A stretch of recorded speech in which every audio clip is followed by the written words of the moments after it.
Welcome to my channel certain girl vlog. This is Divya Shrivastava. जय माता दी to everyone.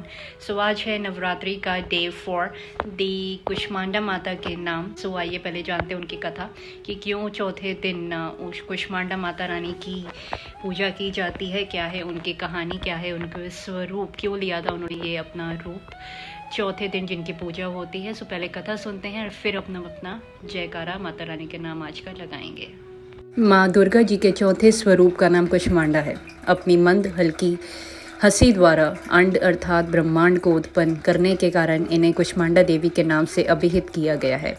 जब सृष्टि का अस्तित्व नहीं था, चारों ओर अंधकार ही अंधकार परिव्याप्त था, तब इन्हीं देवी ने अपने ईर्षद हास्य से ब्रह्मांड की रचना की थी। अतः यही सृष्टि की आदि स्वरूप आदि शक्ति हैं। इनके पूर्व ब्रह्मांड का अस्तित्व था ही नहीं। इनका निवास सूर्य मंडल के भीतर के लोक में है। सूर्य लोक में निवास कर सकने की क्षमता और शक्ति केवल इन्हीं में है। इनके शरीर की कांति और प्रभा की सूर्य समान ही देदीप्यमान और भावस्वर है।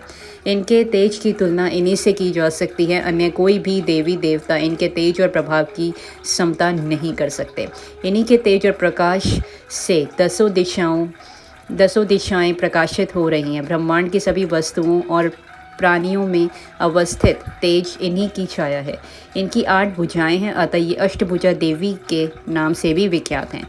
इनके 7 हाथों में क्रमश कमंडलू, धनुष, बाण, कमल पुष्प, अमृतपूर्ण, कलश, चक्र तथा गदा है।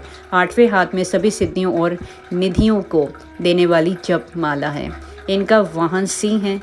संस्कृत भाषा में कुष्मांड कुमड़े को कहते हैं।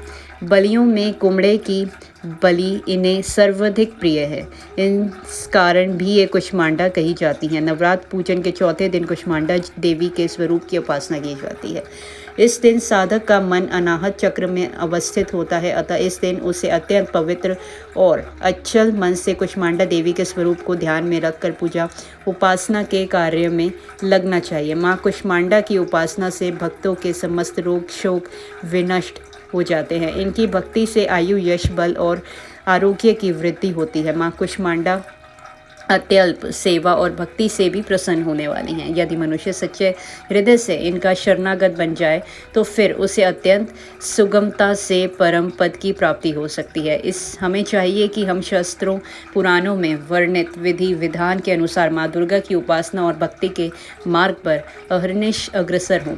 माँ के भक्ति मार्ग पर कुछ ही कदम आगे बढ़ने पर भक्त साधक को उनकी कृपा का सूक्ष्म अनुभव होने लगता है। ये दुख स्वरूप संसार उसके लिए अत्यंत सुखद और सुगम बन जाता है। माँ की उपासना मनुष्य को सहज भाव से भवसागर से पार उतारने के लिए सर्वाधिक सुगम और श्रेयस्कर मार्ग है। माँ कुष्मांडा की उपासना मनुष्य को आदियों व्याधियों से सर्वथा विमुक्त करके उसे सुख, स्मृति और उन्नति की ओर ले जाने वाली है। अतः अपनी लौकिक परलौकिक उन्नति चाहने वालों को उनकी उपासना में सदैव तत्पर रहना चाहिए। जय माता दी। सो ये थी चौथी दिन के स्वरूप कुष्मांडा माता रानी की कहानी, जो हमने बहुत डिटेल में जानी आज। So that's all. हम फिर कल मिलते हैं। जो 5वां स्वरूप है माता रानी का, स्कंद माता का, उनकी कहानी हम कल सुनेंगे। सो जाने से पहले एक बार फिर जयकारा लगा दीजिए मेरे साथ अगर आपका दिल है तो। सो जयकारा शेरा वाली दा बोल सच्चे दरबार की जय, माई मेरी सच्चियाँ जोता वाली माता तेरी सदा ही जय। सो कल दोबारा मिलते हैं हम इसी टाइम पे अपने 5वें स्वरूप माता रानी की कहानी के साथ। सो टिल देन अपना ध्यान रखिए and please do like share subscribe as much as you can, जिससे मेरी फैमिली बढ़ सके, मैं बातें कर सकूँ आप लोगों से। So that's all. मिलते हैं कल इसी टाइम। सो बाय बाय, जय माता दी and take care of your self. Take care.